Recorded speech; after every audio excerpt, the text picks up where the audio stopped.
In our 5th year of marriage, my wife tried to force a divorce on me for the boy toy she was keeping on the side. Consumed by rage, I got into a car accident, and when I woke up, I had amnesia.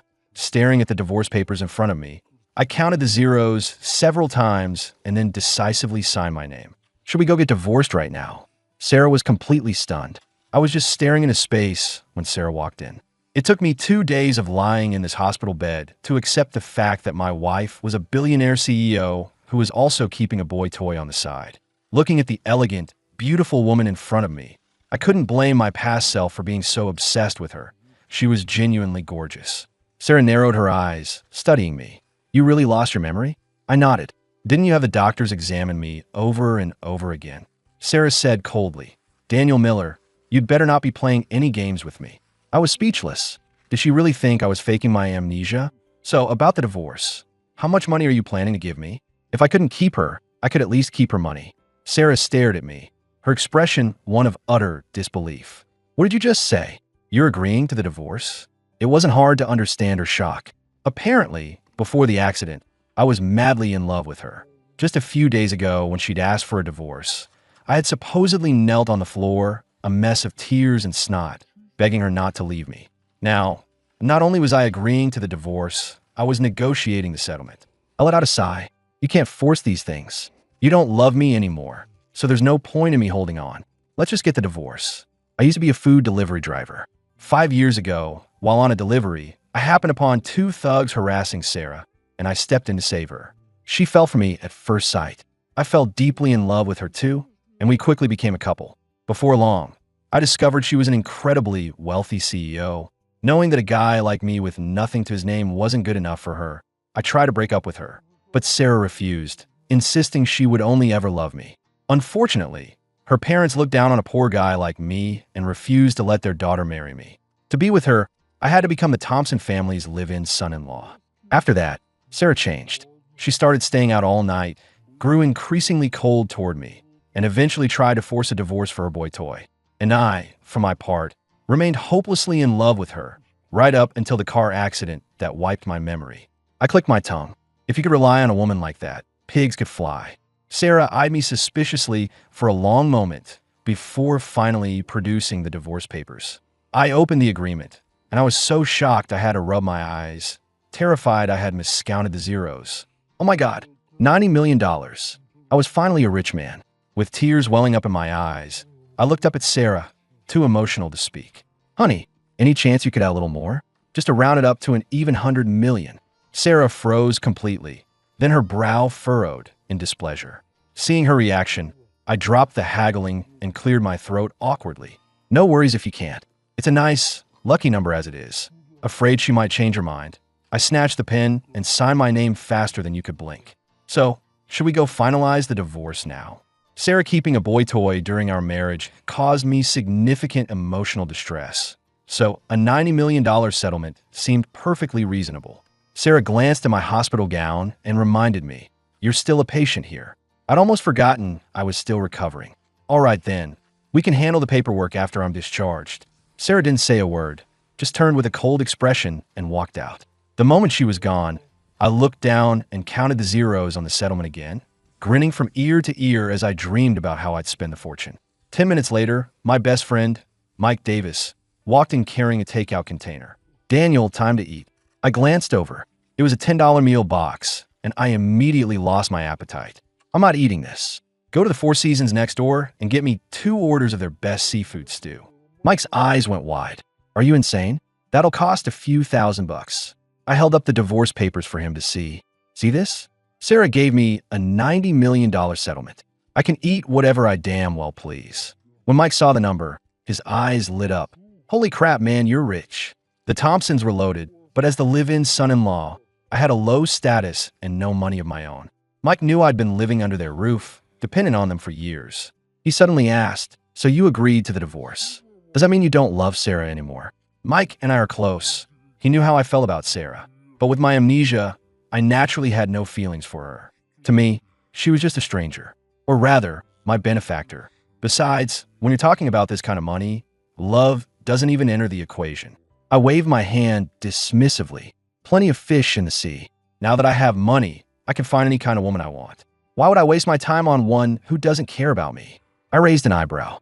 Once that money hits my account, we'll be living it up. Mike grinned and nodded enthusiastically. I'm on my way to get that seafood stew. My physical injuries weren't serious. The main issue was the head trauma and amnesia, and the doctors couldn't pinpoint the exact cause. They said I could be discharged whenever I felt ready. So, the very next day, I checked out and went home. The moment I walked in the door, I saw a young man standing in the living room. He had smooth skin and looked to be in his early 20s. I'd heard he was a college student. This had to be Sarah's boy toy, Leo Vance. Sarah and I weren't even officially divorced yet. The nerve of this kid showing up here. When Leo saw me, his eyes filled with contempt. I couldn't be bothered to deal with him, but he decided to start something. Some people have no shame. Even after getting dumped, they still hang around like a bad smell. My temper flared, and I strode toward him. Who the hell do you think you are? Get out. Just as Leo was about to retort, he suddenly collapsed to the floor, looking up at me with a wounded expression. I truly love Sarah. Daniel, please, just let us be together. I'm begging you. Sarah rushed forward, asking anxiously, Leo, what happened? Leo shook his head. I'm okay, Sarah. Don't blame Daniel. He didn't mean to push me. Sarah looked up at me, her voice filled with rage. Daniel Miller, what is wrong with you?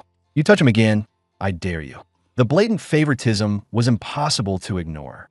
Even with my memory gone, the thought that we'd been married for 5 years and she was treating me this way for another man sent a chill through me.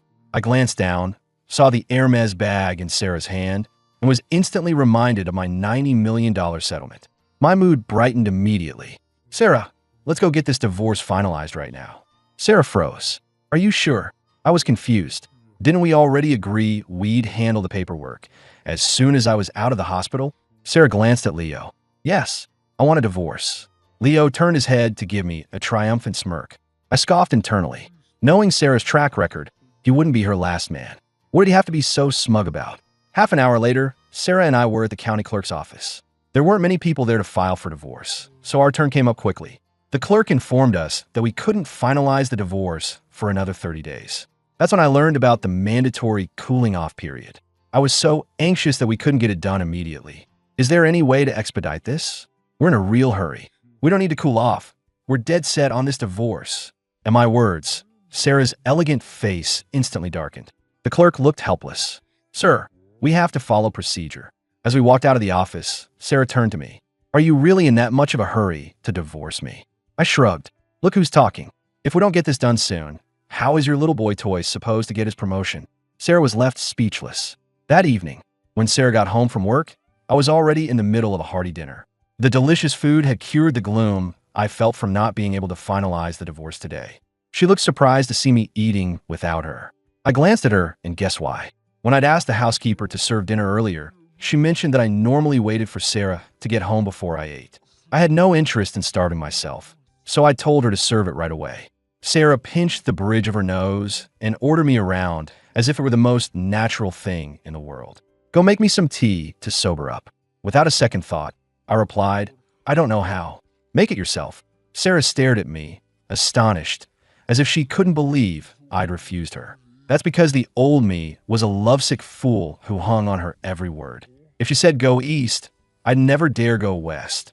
I treated her commands like gospel. Sarah's voice turned cold. Daniel Miller, what is that supposed to mean? I didn't want to deal with her, but then I remembered the cooling off period. She could change her mind at any moment. So to avoid any complications, I got up to make her the tea. Sarah took a sip and frowned. This doesn't taste right. I rolled my eyes. I told you, I don't know how to make your special tea. Sarah gave me a long, meaningful look.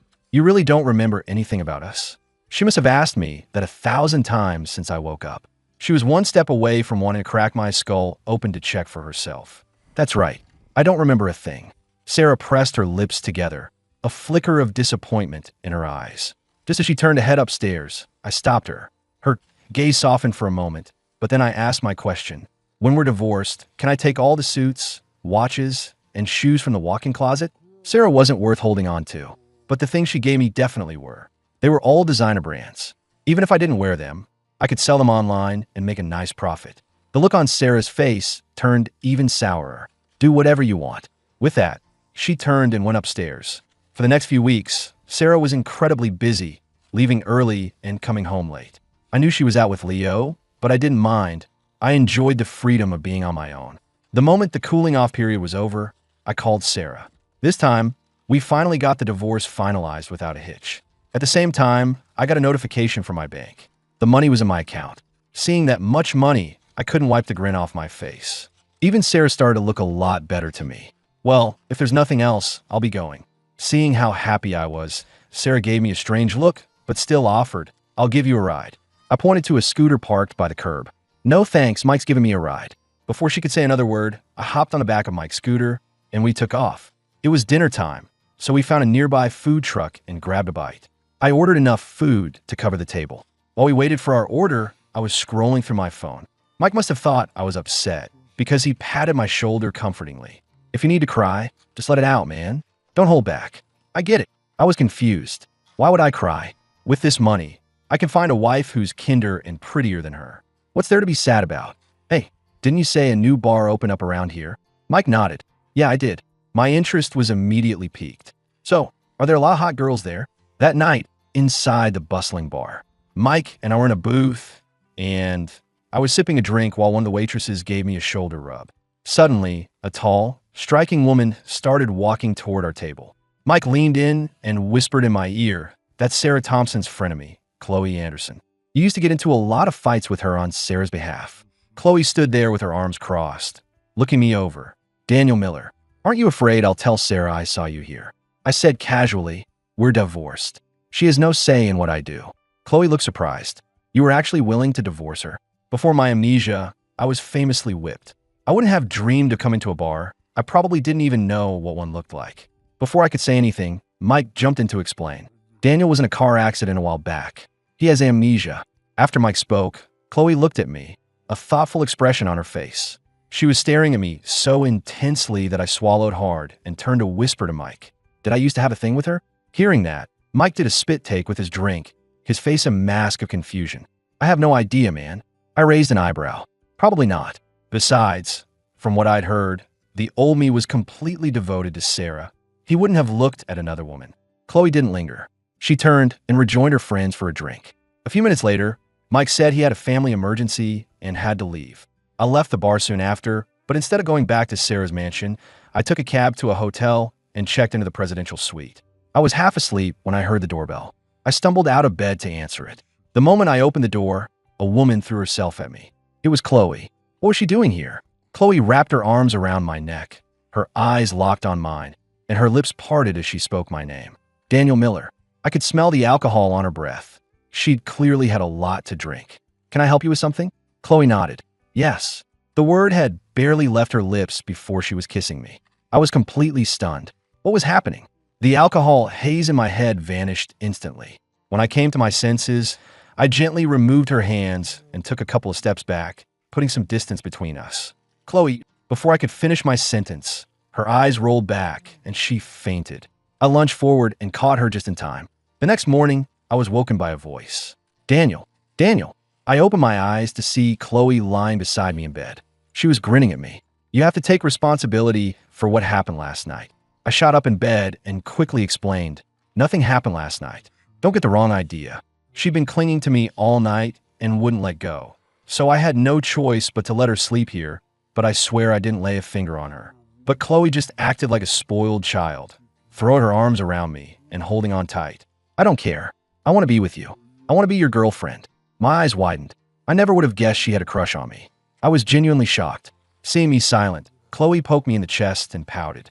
"Daniel, couldn't you tell that I like you? I've waited so long for you to finally divorce Sarah. I'm telling you, you are not going to disappoint me again, you hear?" Khloe was beautiful and honestly easier on the eyes than Sarah, but I'd only just met her last night. This was all moving way too fast for me. I licked my lips. I don't remember anything from before. You have to give me some time to adjust. How about we just start as friends and see how it goes?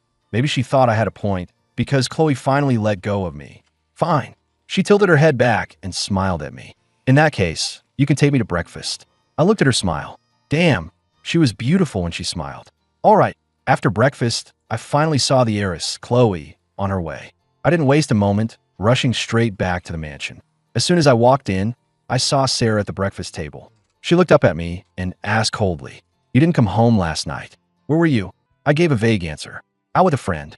Now that the settlement money was in my account, I didn't have to put up with her attitude anymore. I headed for the stairs. "I'm going upstairs to pack."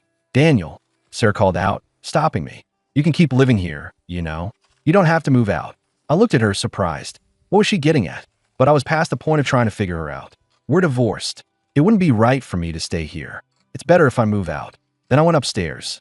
I had a lot of stuff, and most of it was valuable, so it took me the entire morning to get everything packed and moved. I bought a large, fully furnished penthouse and moved right in. Once I was settled, I dragged Mike to the Mercedes-Benz dealership. I bought 2 cars, one for me and one for Mike. He was ecstatic, saying that meeting me was the luckiest thing that ever happened to him. My life became very relaxed after that. With money in the bank, my days were filled with food, drinks, and fun. But after a while, I got bored and decided to look for a job. When Khloe heard I was looking for work, she called and offered me a job as her assistant. I figured being an assistant would be pretty easy, so I accepted. I started at her company the very next day. Khloe didn't give me much to do. My main tasks were making her coffee and joining her for lunch. The rest of my time was my own.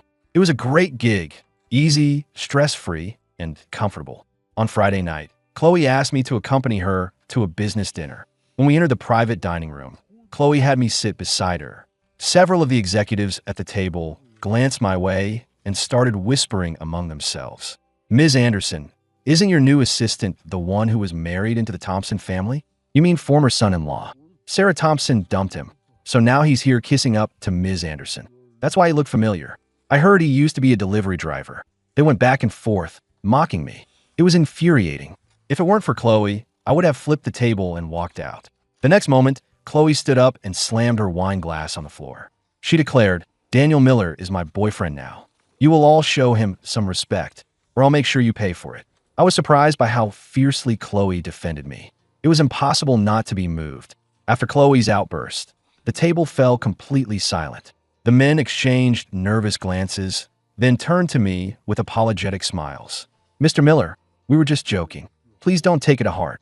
I smirked. The Anderson Corporation was a major player, so of course they wouldn't dare cross Khloe. Just as I was about to speak, I caught a glimpse of Sarah standing in the doorway. She didn't look happy. She must have overheard the conversation, but I couldn't be bothered to care. An hour later, the dinner was over. I helped a tipsy Khloe out of the restaurant. "I told you to drink less, but you wouldn't listen. Now you're so drunk you can barely walk." Khloe leaned almost her entire weight on me, giggling like a fool. "That's because I have you here. I knew I'd be safe." I looked up and saw Sarah standing right in front of us. I tried to pretend I didn't see her and walk past, but she spoke first. "What's going on between you and Khloe?" I was so sick of her. She was the one who cheated on me, and now she was acting like she had the right to question me? Unbelievable. "That's my business." Sarah frowned. "Daniel, you were never like this before." I couldn't help but laugh at that. "Ms. Thompson, have you forgotten?" "I have amnesia. I've forgotten everything about the past." With that, I helped Khloe walk away. The next morning, I was in the kitchen making oatmeal when Khloe woke up. I glanced over at her. "It's almost ready." Khloe gave me a quick kiss. "Okay, I'm going to go get ready." After she left, I touched the spot on my cheek where she'd kissed me. My face felt warm. A few minutes later, the doorbell rang unexpectedly. I went to get the door and was surprised to see Sarah standing there, holding a bag of breakfast food. She smiled and offered the bag to me. "Daniel, I bought your favorite dumplings. Let's have them together." I looked at her blankly. "I don't like dumplings." Sarah looked skeptical. "How is that possible? You used to buy them all the time." I said nonchalantly, "I probably only bought them because you like them." The smile on Sarah's face froze. I had guessed correctly. Even though I don't remember the past, I had a feeling Sarah hadn't married me out of deep love, but more for the novelty of it all. A rich girl like her had probably never encountered a broke guy like me before. She just wanted to have some fun, and once the novelty wore off, she got bored. "Daniel, is this about Leo? If it is, don't worry. I've already broken up with him. There's nothing to be upset about. Who you're with is none of my business." "I don't believe you." Sarah stared at me intently. "Daniel, you love me. You're only acting this way because you've lost your memory and forgotten our past." I scoffed. "What past?" "The one where you cheated on me with a boy toy, and I just kept forgiving you, waiting for you to come to your senses." The color drained from Sarah's face. "No, that's not it. I know I was wrong. Please, just give me another chance." "Daniel, who's at the door?" Khloe came up behind me and wrapped her arms around my waist. When Sarah saw Khloe, she swayed on her feet, as if she couldn't process what she was seeing. "You're really with Khloe now?" Before I could answer, Khloe let out a light laugh. "Miss Thompson, you and Daniel are divorced. There's no need for you to be so concerned with his life. I heard you and that 20-year-old college student are getting pretty serious. Why are you suddenly interested in my boyfriend again?" Sarah's lips formed a thin line. Her eyes were glued to me, as if she was waiting for me to deny it. My expression was neutral. "You see how it is. I'm doing fine now. If there's nothing else, you should go. Please don't come here again." Sarah flinched as if struck. "You think my coming to see you is a bother?" Without hesitation, I replied, "Yes." Sarah's eyes suddenly reddened. She turned and stumbled away. I closed the door and headed back to the kitchen. Khloe followed beside me and, after a moment's hesitation, asked, "Daniel, do you want to get your memory back?" I was stirring the oatmeal and didn't look at her expression as I shook my head. "No, I'm happy with the way things are now. Forgetting Sarah and putting that failed marriage behind me is probably the best thing that could have happened. You have to learn to let things go to find happiness." Khloe let out a sigh of relief. Khloe and I were getting along great. I love to cook, so every day after work, I'd go grocery shopping and make dinner for her. She loved my cooking so much that she eventually moved into my apartment with me. I didn't know whether to laugh or cry. "You're a respectable young woman. Aren't you worried about what people will say?" Khloe didn't care in the slightest. Why would I be afraid? I couldn't care less what other people think. One afternoon, Khloe and I were out having lunch. We unexpectedly ran into Sarah and Leo, but it was clear from the atmosphere that this was no date. It looked more like they were in the middle of a fight. Sarah suddenly shot to her feet. "I told you we're over. Stop bothering me." Leo stood up too, grabbing her hand. "Sarah, I don't accept that.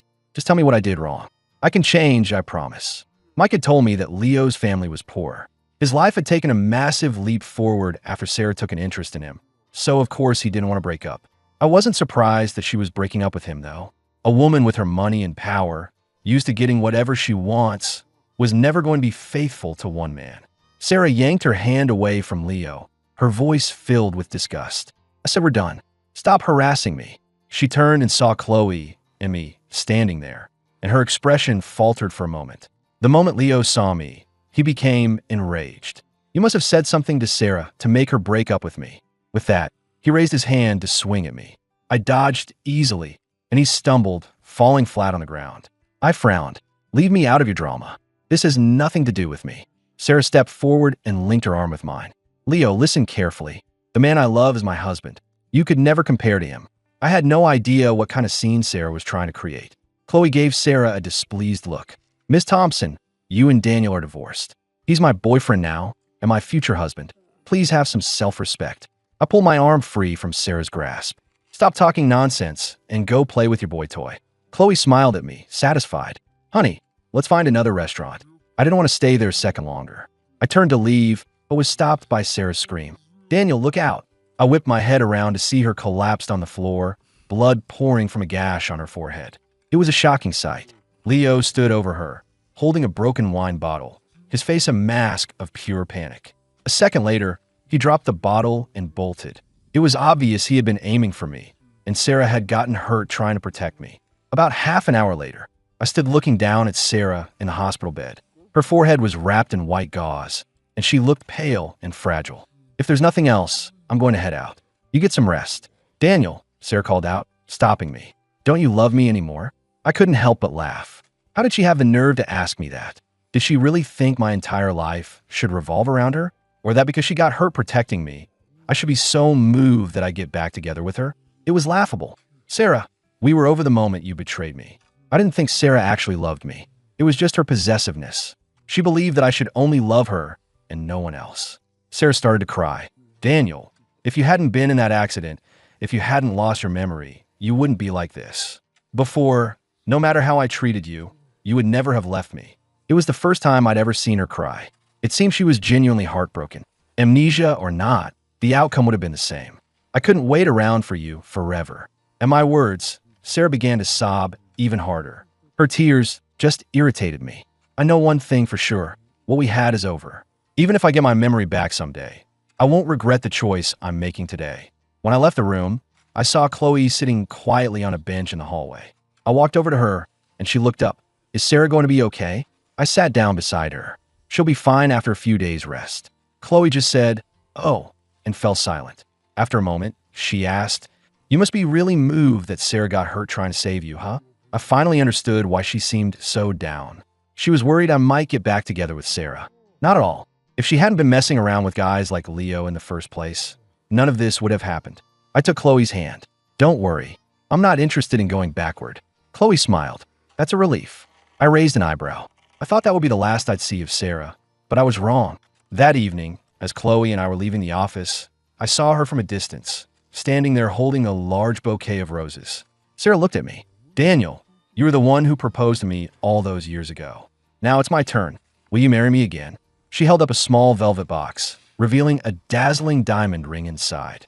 A crowd had gathered around us, including some of Khloe's employees.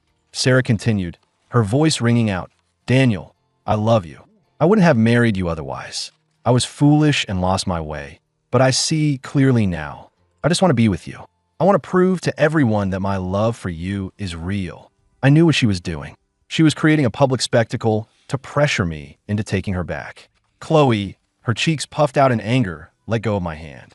I looked at Sarah, then, right in front of her hopeful eyes, I pulled Khloe into my arms and kissed her deeply. Khloe froze, completely stunned. It took her a long moment to react. The roses and the ring box slipped from Sarah's hands and fell to the ground. Her face was a mask of pure shock. I don't know how much time passed before I finally pulled away from Khloe and whispered, "Silly girl, you're the one I want. No need to be jealous, okay?" Khloe blushed and buried her face in my chest. When I looked back at Sarah, her eyes were red and brimming with tears. I had not only rejected her proposal, but had also publicly kissed Khloe, which was a massive slap in the face. Her voice trembled as she asked, "Daniel, do you really not want me anymore?" I took Khloe's hand and said coldly, "Sarah, don't ask pointless questions like that. You'll upset my girlfriend." Sarah looked like she was about to collapse, stumbling back several steps. I looked at her and sighed. "Just let go, Sarah." With that, I led Khloe toward our car. As I drove away, Sarah was still standing in the same spot, motionless, seemingly oblivious to the murmurs of the crowd around her. Suddenly, the sky opened up and it began to pour. The crowd scattered, but she didn't move an inch. Watching her, I felt absolutely nothing, as if I were looking at a complete stranger. I guess it was because I didn't love her anymore. Whether she was cheating with Leo or crying and begging for me back, it made no difference to me. I didn't see Sarah again after that. I heard she fell seriously ill and was hospitalized for 2 weeks. After Khloe and I made our relationship official, she suggested I help her run the company. But I turned her down. I had no desire to be cooped up in an office staring at spreadsheets all day. My passion was food, so after much thought, I decided to open my own restaurant. Khloe was fully supportive. "Whatever you're passionate about, I'll support you 100%. I smiled and stroked her hair. That was the difference between her and Sarah. With Khloe, I didn't have to pretend to be someone I wasn't. I could just be myself. Khloe even gave me the capital to start the restaurant, insisting on being the primary investor. She said if it made a profit, it was mine, and if it lost money, it was on her. I smiled and pulled her into my arms. "Marrying a woman like you, I've truly hit the jackpot." Khloe blushed and playfully punched my chest, her face glowing with happiness. "Who said I was going to marry you? You haven't even proposed." I pulled a large diamond ring out of my pocket. "Is it sparkly enough? Do you like it? Will you marry me?" The moment she saw the ring, Khloe burst into tears. She never expected me to actually propose. Her voice thick with emotion, she asked, "Are you serious?" I slid the ring on her finger, wiped away her tears, and said softly, "Of course I am. I want to marry you. I want to spend my life with you." Khloe threw her arms around me. "I love you." When Khloe's parents found out about us, they weren't opposed at all. They didn't look down on my background. In fact, they respected me and treated me like their own son. 2 months later, Khloe and I had a magnificent wedding. As Khloe walked down the aisle toward me in her wedding dress, I was overcome with emotion. My eyes welled up.